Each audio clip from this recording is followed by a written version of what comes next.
को याद करते हैं लोग। एक समय में थे हम लोगों के बीच में, मिलते जुलते थे, बातचीत करते थे, लेकिन अब नहीं है, हम लोगों के बीच में नहीं है, हम लोगों के बीच से चले गए। और इससे जाहिर होता कि सबको एक दिन जाना पड़ेगा, मौत निश्चित है, सब कोई मरेंगे, कितनो कोई चतुर बने, लेकिन मरना निश्चित। जन्म लिए हैं तो केवल मरना बाकी है, अवश्य मरेंगे, आज नहीं तो कल, कल नहीं तो परसों, नहीं तो बरसों मरेंगे, सब लोग मरेंगे। और मैं मस्त हर लोग मरेंगे। इस संसार मरण से कितनो सुंदर शरीर है, रूपवान है या रूपवती है, याद रखिए कि सदा के लिए नहीं, एक दिन जल करके राख होगा। कितनो आलीशान मकान है, याद रखिए कि झड़ करके खंडहर होगा। लेकिन मनुष्य जीवन का क्या हुआ, भक्ति भजन सत्संग ये किसी काल में व्यर्थ नहीं जाएगा। और पाठ्यक्रम में आप लोग पवित्र ग्रंथ रामचरितमानस के 7वें सोपान उत्तरकांड से जो भगवान राम त्रेता युग में हम मानवों को मनुष्य शरीर की विशेषता बताते हुए उपदेश किए थे कि मनुष्य शरीर किस लिए पाया और कितना कीमत है शरीर का। भगवान राम जो त्रेता युग में सारे प्रजाजनों के बीच में उपदेश किए थे, वही उपदेश का पाठ अभी श्रवण किए हैं आप लोग। साथ साथ संत सूरदास महाराज की वाणी सुने।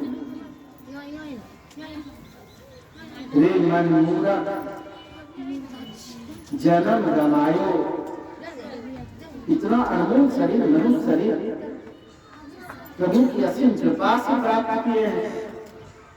ऐसा कोई मत समझिए कि जब मन तब मनुष्य शरीर मिल जाता है। अभी पाठ के क्रम में सुन रहे थे 84 लाख योनि की बात, और सबने चक्कर लगाए हैं। कुत्ता, जिगर, माल, मवेशी, कीट, पतंग, चील, चमगादड़, चिड़िया, मैना, कीड़ा मकोड़ा, सांप, भोजन में जितने जानते हैं, देखते हैं, सब में चक्कर लगाए हैं, दुख झेले हैं। और भगवान की कृपा से 84 लाख में अंतिम शरीर मनुष्य शरीर पाए हैं। और ये शरीर भगवान मनुष्य शरीर क्यों दिए हैं, कैसी को भगवान राम समझा रहे थे। इस शरीर को विषय का भोग करने वाला शरीर मत समझिए। बड़े भाग मानुष तन पावा, सुर दुर्लभ सब ग्रंथ नहीं गावा। बड़े भाग से मनुष्य शरीर मिला। सुर का अर्थ होता है देवता, सुर दुर्लभ, ये मनुष्य शरीर देवता तो दुर्लभ है। वो तरस रहे थे हमको एक बार मनुष्य शरीर मिले ताकि हम भक्ति करके मोक्ष पा सकें। उनको दुर्लभ है, लेकिन हम मानवों को सुलभ है। हम मानव बड़भागी हैं। और यही बात भगवान राम करे, बड़े भाग मानुष तन पावा। तो बड़भागी क्यों कह रहे हैं? कहते कि एकमात्र 84 लाख में एक मनुष्य शरीर ही है जिससे आप साधन कर सकते, अर्थात ज्ञान कर सकते।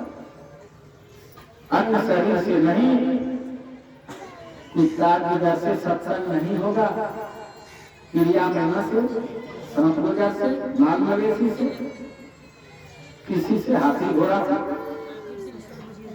एकमात्र मनुष्य शरीर से सत्संग होगा, मनुष्य शरीर से ध्यान होगा, मनुष्य शरीर से आप गुरु धारण कर पाएंगे, अन्य शरीर से नहीं।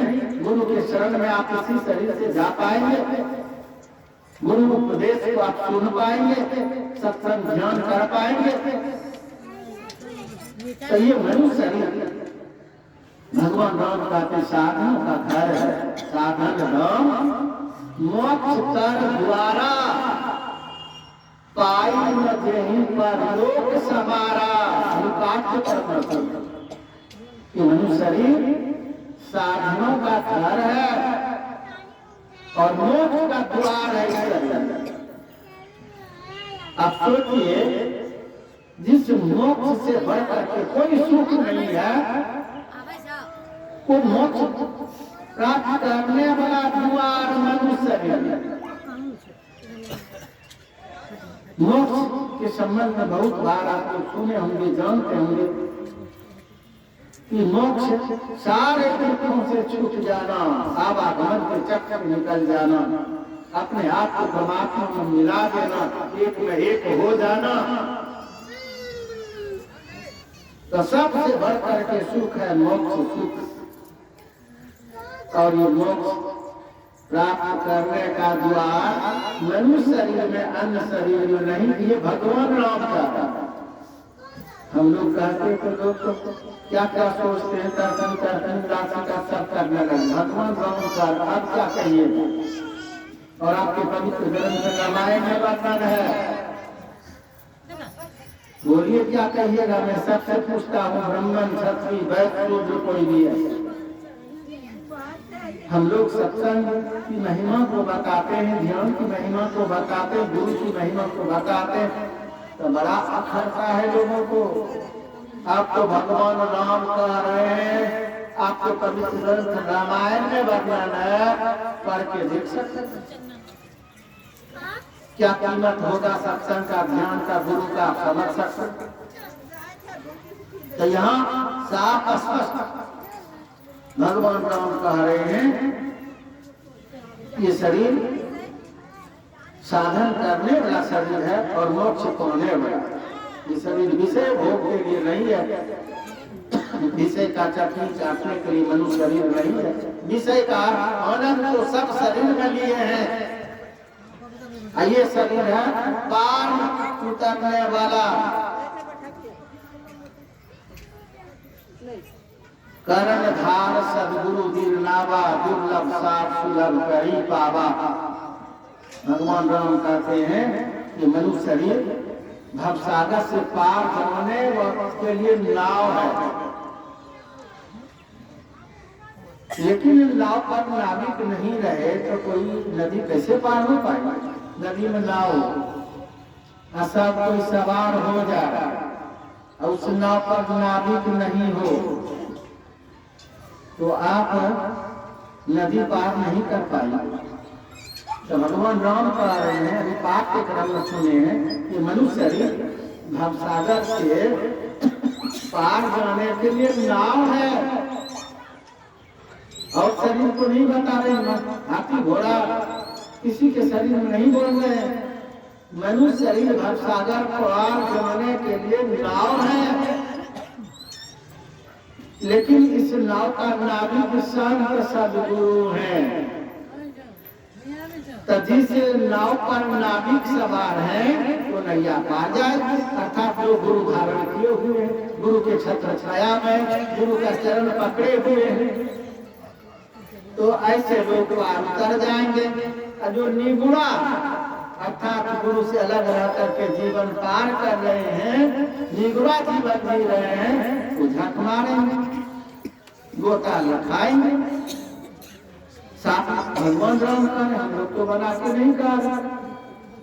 इसीलिए ये अनमोल शरीर मनुष्य का शरीर विषय का चटनी चाटने के लिए नहीं है। भगवान राम कहते हैं ऐसा शरीर पाकर के जो विषय में मन लगाएंगे तो सिर धुन धुन के पछताएगा। जब दुख आएगा, अन्न धुनी जाएगा, क्या करेगा? सिर धुन धुन के पछताएगा और ईश्वर को, काल को मिथ्या दोष लगाएगा। देखते हैं जब दुख होता है कितने लोगों को संकट की घड़ी में क्या बोलता है कि मेरे पर भगवान नाराज है। ऐसा नहीं बोलता कि हमारा कर्म चौपट हुआ है।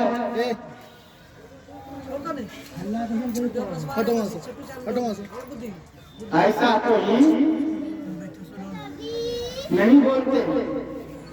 दुख आ जब दुख से गिर जाते हैं ना तो यही बोलते हैं लोग कि भगवान मेरे पर नाराज है और हमारा समय अभी ठीक नहीं चल रहा है। समय क्या हो गया? समय तो वही भगवान वाला 24 घंटे का रात भी गरीब अमीर का बेसी कम होता है क्या? ब्राह्मण क्षत्रिय वैश्य शूद्र का बेसी कम होता है क्या? अपने कर्म को दोष नहीं दे रहा है, कहते भगवान नाराज। सबके बेड़िया भोला नीति पढ़ी गेल, हमरे बेड़िया कलमिया की गेल न सुने। तो भगवान को कितना दोष देते हैं लोग। अपना कर्म किएगा, दारू मांस खाएगा, जुआ खेलेगा, व्यभिचार कर्म करेगा, दूषित दूषित कर्म करेगा तो फल कौन होगा? लोग बोलता है कि कौन देखा है मरने पर क्या होता है। जिंदा में देखिए, मरने की बात छोड़िए। जबकि महाभारत में है कि 100 जन्म का बाद 100 जन्म का क्या हुआ कर्म 100 जन्म के बाद होगा। पहले 100 जन्म का पहले क्या हुआ कर्म वो 100 जन्म के बाद ही भोगना पड़ा।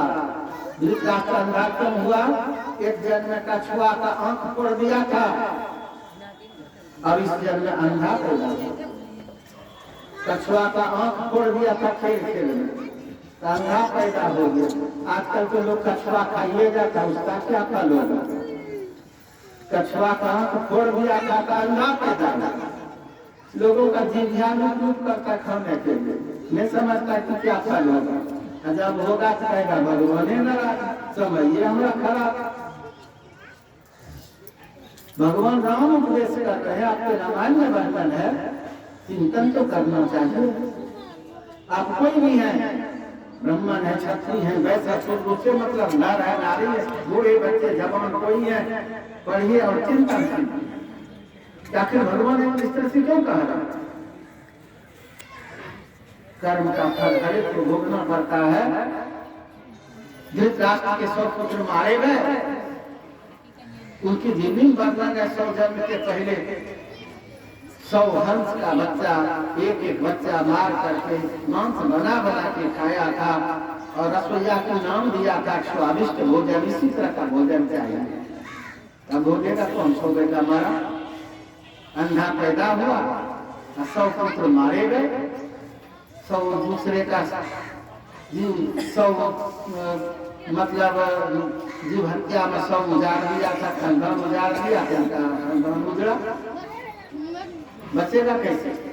रो रहा था ना, सीरियल में देखे होंगे, भगवान को उसको दोष दे रहे थे, क्या पांडव का रक्षा किए और हमारी वंश को उजाड़ दी, इतना आसानी से दोष दे दिया।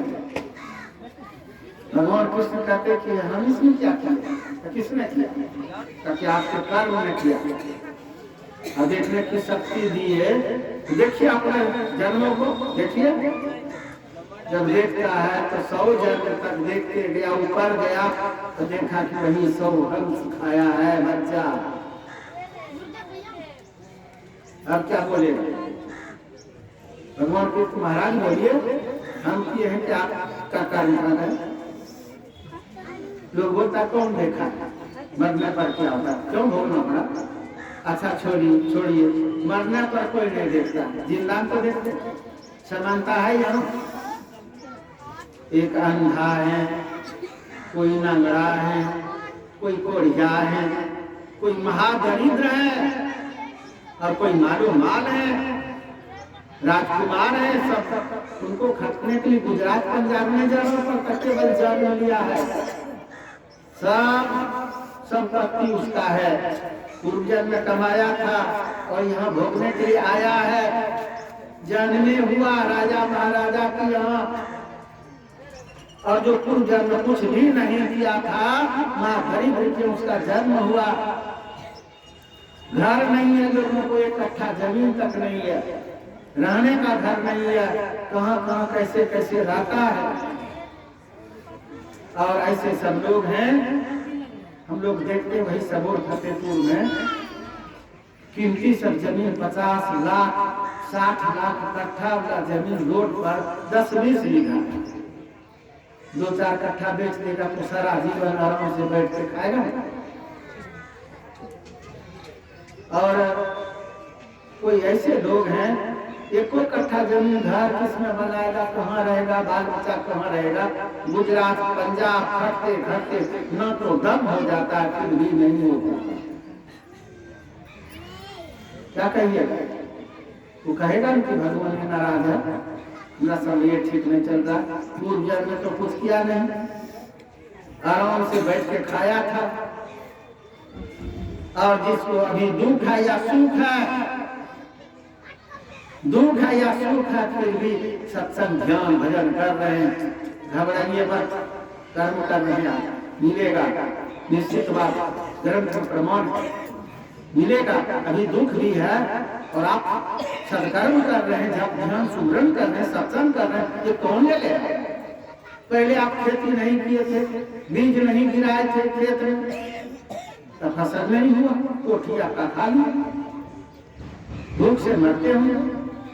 लेकिन इस दुख के समय में भी अगर खेत में भी बाग कर किए हैं, देख रेख कर रहे हैं, भूखे रह करके भी सिंचाई कर रहे हैं, खाद पानी दे करके रक्षा कर रहे हैं, एक समय तो फसल परिपक्व होकर घर आएगा, कोठी दाम भरेगा कि नहीं? अगर दुख है कि भूख से मरते हैं, खेती क्यों करें हम? खेत में जो लगाए उजाड़ दो और मरिएगा ना आगे। पहले तो नहीं किए, जो किए थे उसको उजाड़ने की बात सोचते, उजाड़ दीजिएगा क्या लीजिएगा? उसी तरह की बात है, पहले नहीं किए थे, दुख है, किसी को सुख है, अभी कर रहे हैं आप, तो जब समय पूर्ण होगा वही मालिक परमात्मा आपको मालो माल बनाएंगे। और जिसको सुख दिए पूर्व जन्म का है, वो आराम से बैठ के खा रहा है, दारू पी रहा है, जुआ खेल रहा है, ऐसा मत समझिए तो कुकर्म कर रहा है तब ये सुखी है, भगवान मालो माल बनाए, यही समझ नहीं पाते। इसको समझ जाएंगे ना, तब फिर इस तरह से कहना भूल जाएंगे। कमा के मान लीजिए गुजरात पंजाब गया, 2-4 साल में 2-4-5 साल में 2-4-5 लाख कमा के आया, अब तो चकाचक चलेगा उसका हुआ पर बैठ के खाएगा आराम से, दारू पी लेगा, जुआ भी खेले, पैसा है 5 लाख। कब तक? जब तक है तभी तक ना, जब समाप्त हो जाएगा तब हल को डाल लेके दूसरे खेत में जाना पड़ेगा। तो किसी को सुख है, पहले कमाया है और अभी बैठ के खा रहा है, गमा रहा है, वो समाप्त होगा, फिर कंगाल सामने दरिद्री आएगी। दुख में सुमरन सब करे, सुख में करे ना कोई। जो दुख में, जो सुख में सिमरन करे तो दुख काहे को होए। अगर भगवान सुख दिए फिर भी भगवान का नाम लेते रहिए, खूब सत्संग ध्यान भजन करते रहिए, दुख का मुंह देखना ही नहीं पड़ेगा। समझ में लोगों को बात ही नहीं आती, वो कौन देखा है, कौन देखा है, ऐसा बोलता है। सब देखते हैं, कोई दरिद्र है, कोई नंगा है, कोई विधवा है, कोई नंगड़ा है, कोई कुड़िया है, कोई मालो माल है, तब यो बोलता है कौन देखा है, कौन देखा है। देखिए ना गाँव समाज में, देखिए समानता तो नहीं। 2 मित्र जा रहे थे, उसमें एक थे सत्संगी और एक थे अठसंगी। अठसंगी समझते हैं? नहीं समझते हैं, सत्संग का विरोध करने वाला। जैसे एक धूमधारी है ना, भागवत महापुराण। दोनों भाई, एक भाई सत्संगी और एक भाई अपसंगी कुकर्मी, तो दोनों का फल अलग अलग नहीं हुआ। तो उसी तरह से दो मित्र, एक सत्संगी एक रक्षंगी। ने भला दारू पीता था, जुआ खेलता था, सब दूषित दूषित कर्म करता था, लेकिन एक सत्संग अपना लिया था, वैष्णव धर्म को अपनाए थे, गुरु से जुड़ गए थे। सत्संग जब ज्ञान सुमरन करते थे, पाप कर्म नहीं करते थे, पाप और पुण्य समझते थे। वो दोनों मिल करके जा रहे हैं। जाते जाते एक नाला मिला रास्ते में, नाला में बहुत कीचड़ भरा हुआ। अब पार कैसे होगा?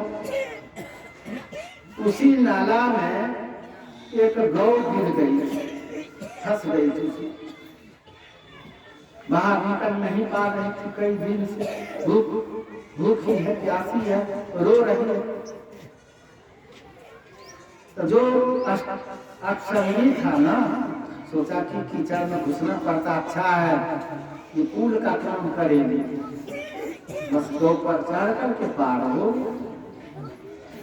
गौ तो और एक हाथ नीचे दब गई, पहले बेचारी कष्ट में थी ही, आइए दूसरे उस पर चढ़ करके पार हो गया। और बाहर करना था, वो आशा देखती थी, रो रही थी कि कोई हमको बाहर कर दे, लेकिन ये और उस पर चढ़ करके पार हो गया। जब पार हुआ ना नाला के पार में, तो संजोग की बात उसको रुपया का थैला मिल गया, भरा हुआ रुपया 10-20 हजार। आज जो सत्संगी थे ना, उस पर चढ़ के पार नहीं हुआ, इधरे है इसी पार। हम मन में सोचते कितना ये दुष्ट है, चढ़ के पार हो गया। ये मने मन सोच रहा है कि क्या किया जाए, और जो पार हो गया था ना, उधर अरे पार हुआ,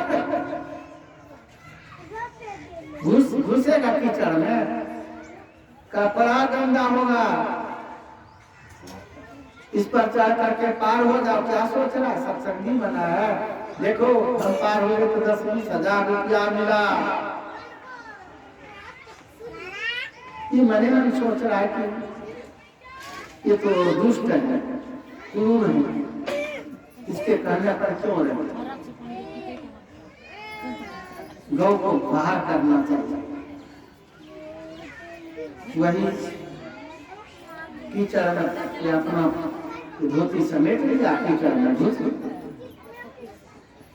पूरा ताकत लगा करके गौ को किसी तरह से तो बाहर कर दिया। गौ बार बार उसको देखती थी कि किसने हमको बाहर किया, लेकिन गौ को तो बाहर कर दिया। कीचड़ में जो घुसा ना, तो कीचड़ में कांच था, उनका पैर फट गया, कांचे धंस गया, पूरा खून से लगा। जो गौ पर चढ़ करके पार हुआ, उनको रुपया का थैला मिला। जो गौ को बाहर किया, उनका पांव कट गया, उनको मौका लग गया उस कुकर्मी व्यक्ति को, और सत्संगी बनो। और अरे कंजूस है, कंजूस, कुकर्म करेगा तो सुख मिलेगा, अशुभ कर्म करेगा तो दुख मिलेगा। देख लो प्रमाण, रुपया का थैला झूला के दिखाता, तेरे सामने में पार हुआ तो रुपया का थैला मिला। तू तो गौ को बाहर के सत्संगी है ना, तो देख अपना पैर, ये कलयुग है। कुकर्म करता है तब सुख मिलता है, और जब शुभ कर्म करता है तो दुख मिलता है। ताकि कैसे होगा? ताकि हाँ यही हुआ, भगवान का नियम बदल गया है। तो काकी नहीं, हम नहीं मानेंगे। रास्ते में एक सत्संग आश्रम है, वो एक संत रहते महात्मा, चलो वहां पूछेंगे ऐसा क्यों हुआ। हाँ चलो ना, बड़का चेला बना है गुरु का, चलो पूछ लेना। गया आश्रम, प्रणाम पाती किए, ताकि बाबा क्या भगवान का नियम बदल गया है? कलयुग में कुकर्म करता तो सुख मिलता है और शुभ कर्म करता तो दुख। ताकि क्या बकरे किया गया? अरे भगवान का नियम तो नियम है। कैसे तुम लोग कह रहे हैं कि बदल गया? ऐसा हुआ आज। क्या हुआ? डर से वो कुकर्मी झूला की क्या देखिए महाराज, देखिए गौ पर हम चढ़ के पार हुए हैं। कीचड़ में गौ फंस गई थी और उस पर हम चढ़ के पार हुए, हमारा कपड़ा भी गंदा नहीं हुआ। ऊपर से रुपया का थैला मिला। या आपका चेलवा से पूछिए, कपड़ा देखिए नहाल और गौ को बाहर किया तो पैर देखिए, अपने चेलवा का देखिए। कहते थे हाँ महाराज, हम गौ को बाहर किए, हमारा पैर कट गया। ऐसा क्यों हुआ? उनको रुपया का थैला मिला, हमारा पैर कट गया। ताकि हल्ला मत कर, रुक अभी बताता। ऊंचे दर्जे के संत थे, ध्यान कर बैठे। रामचरितमानस के बालखंड में पंक्ति है, जथा सुभंजन आन दीर्घ साधक सिद्ध सुजान कौतुक देखई शैल बना भूतल भूमि निधान। जब गुरु से जुक्ति जान करके साधक साधना करते हैं और जब उर्धगति हो जाती है तो सब कुछ उसको सूझता है। धरती के भीतर, पानी के भीतर, पहाड़ के भीतर, इस देश में विदेश में क्या हुआ था, क्या हो रहा है, क्या होने वाला है, सब कुछ जान जाता है। लेकिन सोचेगा कि हम दीक्षा लिए, ध्यान कर रहे हैं, अभ्यास कर रहे हैं, हम बंद करते तो तुरंत झलकने लग जाएगा। नहीं, उर्धगति होने पर जब ध्यान में आप मजबूत हो जाएंगे तब सूझेगा। हमारे दिमाग खुद कहते, एक बिंदुता दूरबीन हो तो दूरबीन क्या करता? जो एक बिंदुता को प्राप्त कर ले, दूरबीन से दूर देखते, यही ना इस नाम है दूरबीन। कितना दूर देखिएगा। जो एक बिंदुता प्राप्त कर लेगा तब उसके सामने दूरबीन है, तो देश विदेश का दृश्य देख लेगा, धरती पहाड़ पानी के भीतर का दृश्य देखेगा। तो ये पावर है योग साधना में, जो बिंदु में मन को लय कर लेते हैं, जिन दृष्टि को प्राप्त करता है। नाद में जो मन को लय करते हैं तो देश विदेश की आवाज सुनते हैं। और यही कारण संत महापुरुष लोग अपने भक्त की आवाज सुन लेते हैं। देश विदेश में भी संकट में है, पुकार लगाते हैं तो सुन लेते हैं। भक्त लोग अगर संकट में पड़े हैं तो यहीं से देख ले तो रक्षा भी करते हैं। तो कहिएगा कि हम जुड़ गए, अभियान करने का कहाँ सोचता, उस तरह से थोड़ा होता है। अभ्यास कर रहे, विद्यार्थी स्कूल जाए, नाम लिखा दिया और 6 महीना साल भर पढ़ने के लिए गया और कहे कि हम कहाँ हमको डिग्री मिला, MSc की PG हम तो कहाँ कर पाए। होगा उसके लिए लंबे काल तक पढ़ना पड़ेगा। कोई जाए एक दिन डॉक्टर का पढ़ाई कर ले, कहे कि कहाँ MBBS बने, पूरा पढ़ाई करने के बाद तो MBBS बनता, ऐसे बन जाएगा। उसी तरह से पूरा ध्यान करते करते जब आप मजबूत हो जाएंगे तब सूझेगा। अभ्यास करने पढ़ने का सोचे कि नहीं है बने तो छोड़ दो, पढ़ाई कभी बन सकता है। उसी तरह से ध्यान करने वाला हमको नहीं पूछता है तो ध्यान कर छोड़िए देगा, कभी आगे बढ़ पाएगा, मोक्ष पा सके। इसलिए जीते जी जीवन भर योग साधना सत्संग करते रहना चाहिए, चाहे कुछ सूझे कि नहीं सूझे। नौजवान किस दिन ऐसे महापुरुष की कृपा हो, अगर एक जन्म में भी कोई पार कर गए तब बात नहीं है। भगवान बुद्ध को तो 550 भाग लगा था तब महान संत। तो यात्रा प्रारंभ हो चुका है तो रास्ता तय होगा ही, इसलिए घबराना भी नहीं। कोई सोचता है कि तुरंत होता भी नहीं। करत करत अभ्यास कि जड़मती होत सुजान, रश्मि आवत जात ते सिल पर परत निशान। रोज अभ्यास करते करते कब होगा। यह कहने का मेरा भाव था, क्या कह रहा था है, हम तो इधर आ गए। बोलिए कहाँ थे? पैर कटा हुआ वही पूछ रहे सबसे। महात्मा जी ध्यान लगाए देखने के लिए। रामायण में जो पंक्ति है,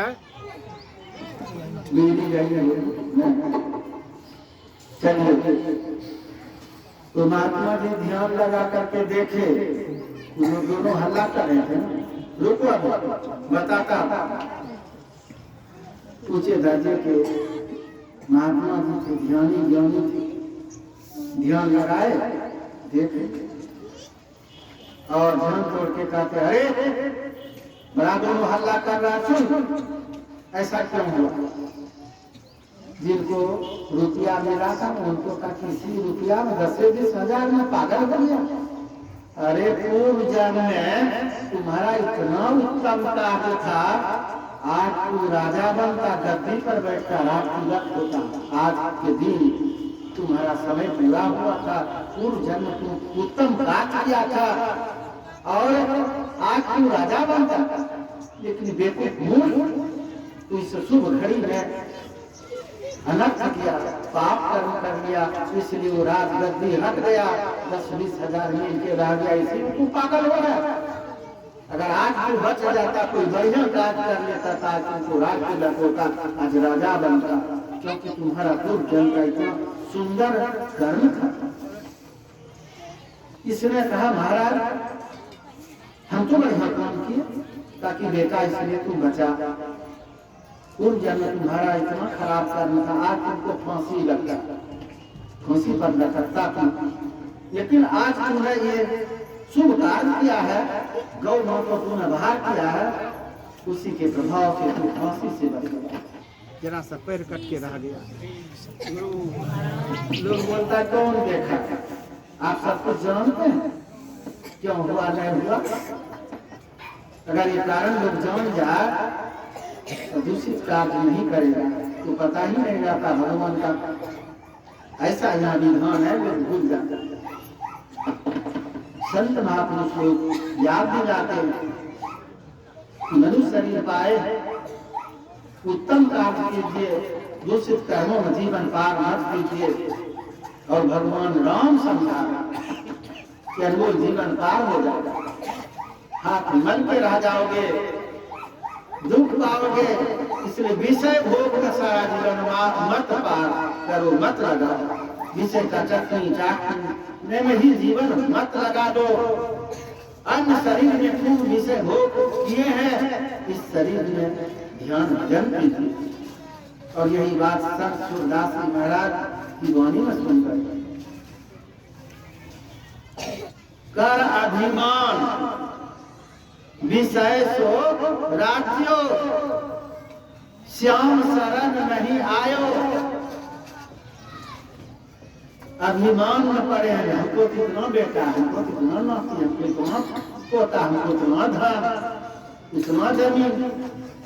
ये अभिमान, ये अहंकार करता।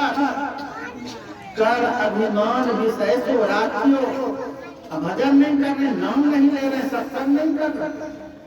कर अभिमान विषय सो राज्यो, श्याम शरण नहीं आयो। हे मन मूरख, मूरख शब्द से संबोधन किया, जन्म गमायो। कहते कहते नीचे कहते, यह संसार फूल से मल का, सुंदर देखी भुलायो।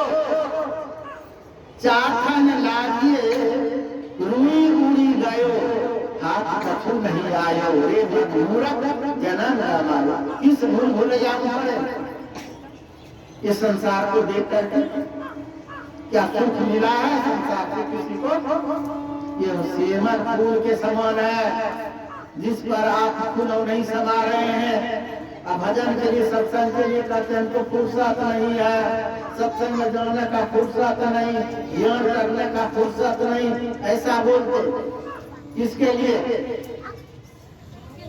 वही माया के चलते ना, बेटी बेटा नौकी पोता के लिए आप लोगों को फुर्सत नहीं। यह संसार फूल से मटका, हमारे गुरुजी कहते हैं, यह धन धाम कुटुंब कबीला सब स्वार्थ में तेरे, अपने अपने सुख के साथी, ढेर न सुख को तेरे। क्या सोमत गफलत के मारे, जाग जाग मन मेरे, क्यों गफलत के नींद में सोए हैं, जगिए भक्ति कीजिए, क्योंकि जाना है यहाँ से, सदा यहाँ रह नहीं पाएंगे। इसलिए भजन कीजिए, और जिस पर आशा भरोसा कर रहे हैं ना, या तो सुख नहीं पहुंचा सकेंगे। सब मतलब के जा रहे हैं, मतलब में कमी होने से सब खेल बिगड़ जाता है। हर दोस्ती कच्ची है, टूटने वाली है। बाप बेटा की दोस्ती टूट जाती है, मतलब में जब कमी हुआ ना, बाप बेटा की दोस्ती टूट जाती है, भाई भाई की दोस्ती टूट जाती है, पति पत्नी की दोस्ती टूट जाती है। सब दोस्ती, हर दोस्ती करते हैं। नहीं तो आप कोर्ट कचहरी पता लगा तो सकते हैं कि भाई भाई वाला मुकदमा चल रहा है, बाप बेटा वाला मुकदमा चालू है, ससुर दमाद वाला मुकदमा चालू है, पति पत्नी वाला तिलक दहेज वाला केस है कि नहीं, तो किसको कहिएगा? और भक्त और भगवान वाला भी मुकदमा चालू है क्या? देखे हैं, सुने कि भक्त भगवान पर मुकदमा चालू कर दिए, भगवान भी भक्त पर। गुरु और शिष्य का मुकदमा, संत सदगुरु और शिष्य वाला मुकदमा, तो कौन हुआ कौन? इसलिए गुरु हितु है, गुरु पितु है, गुरु ही जीव के मितु है, गुरु सबको नहीं दूजा, जो जीवों को उधारा है। और कभी साथ को कहते, तीन लोक नवखंड में गुरुदेव बड़ा को करता करे न कर सके, गुरु करे सो हो। गुरु से बढ़कर के कोई सच्चा मित्र, सच्चा साथी, हित करने वाले, हितकारी। इसलिए तुम ही हो माता पिता, तुम ही हो बंधु सखा, तुम ही हो साथी, तुम ही सहारे, कोई न अपना सिवा तुम्हारा। अपने आप को गुरु के चरणों में समर्पण करके और उनके आदेश के मुताबिक चलिए, परमात्मा की सच्ची भक्ति कीजिए, तब ये जीवन सार्थक होगा, अनमोल मानव का जीवन। नहीं तो यूं पार हो जाएगा। धोखा खाएंगे तो रोना पड़ेगा, पश्चाताप करना पड़ेगा। आपको खाली आए थे, अकेला खाली हाथ आए थे, तन पर एक वस्त्र भी नहीं लाए थे, नंगा पैदा लिए थे। भगवान आपको इंतजाम दिए, व्यवस्था दिए, अपना बकौती क्यों समझने की मेरा मेरा मेरा कर रहा? लाए थे क्या? और यहाँ से जाएंगे सब छोड़ के जाना पड़ेगा, खाली हाथ। कितनों न मेरा मेरा कर लीजिए, जब जाएंगे तो खाली हाथ जाना पड़ेगा। कभी साथ कहते वहां से क्या तुम लाया बंदे, यहाँ से क्या ले जाएगा? मुट्ठी बांध के आया जग में, हाथ पसारे जाएगा। इसलिए नाम हरि का जपले बंदे, फिर पीछे पछताएगा। भगवान का भजन कीजिए, नहीं तो बाद में पश्चाताप करना पड़ेगा। खाली आए हैं, वहाँ से तो कम से कम मुट्ठी बांध करके आए हैं, संकल्प लेके आए हैं कि भजन करेंगे, और सारा जीवन यूं ही पार कर दिए। अब तो यहाँ से जाएंगे खाली हाथ ना, क्या जाएगा साथ में? और कौन जाएंगे साथ में? कौन बेटा बेटी होती पोता गया किसी के साथ में? रुपया पैसा, घर मकान, बिल्कुल खाली। जमाने के समय में एक बांस का चचरी बना देगा और तन पर एक कोकिन पहना देगा, जिसको कफन भी बोलते, आए ओढ़ा देगा, ले जाकर के स्मशान घाट में जला के रात बना देगा। यही अंतिम खेल है। इसीलिए इतना अहंकार है मानव, कर अभिमान विषय से रात्रियो, नाम शरण नहीं आयो, रे मन मूरख जन्म गवायो। तो ये जन्म को जो यूं बातों में जमा रहे हैं, भलापन पार कर दिए, जवानी पार कर दिए, अब तो वृद्ध अवस्था को पार कर रहे हैं। संभालिए, होश मारिए और परमात्मा की भक्ति कीजिए। नहीं तो ये भी भलापन तो हाथ से निकल चुका है, जवानी भी निकल चुका है, अब ये वृद्धापन निकल रहा पकड़ लीजिए। श्वास का कीमत है, इसको पकड़िए, भजन अपनाइए। जो अभी तक गुरु से नहीं जुड़े हैं, क्या होगा? रामचरितमानस में साफ स्पष्ट है, बिन गुरु भवनी भी करे ना कोई, जो विरज की संकट सब होई। विरंती अर्थात ब्रह्मा जी, शंकर शिव जी, कोई ब्रह्मा जी के समान या शिव जी के समान क्यों न हो जाए, बिना गुरु को पार नहीं उतर पाएगा, कल्याण ही नहीं होगा। बिन गुरु भवन भी करे ना कोई, जो विरंती संकट सब हुई। इस संसार सागर से पार नहीं उतर पाएगा, वरना यहाँ चक्कर लगाते रहे, ये कहने का भाव। और अभी भी पाप में यही सुन रहे कि मनुष्य शरीर नाव है, इस नाव का मन नाव संसद गुरु है। इसलिए संसद गुरु के हवाले अपने आप को कीजिए। कुछ जाएगा, न आया है कुछ, न कुछ जाएगा। ठंडी का समय है, जल्दी समाप्त हो जाए। हम तो आ गए, बोल दिए थे, तो एक निर्गुण भजन सुनिए। हम लोग तो साज बात कर गाते, सब कलाकार गाता और नाम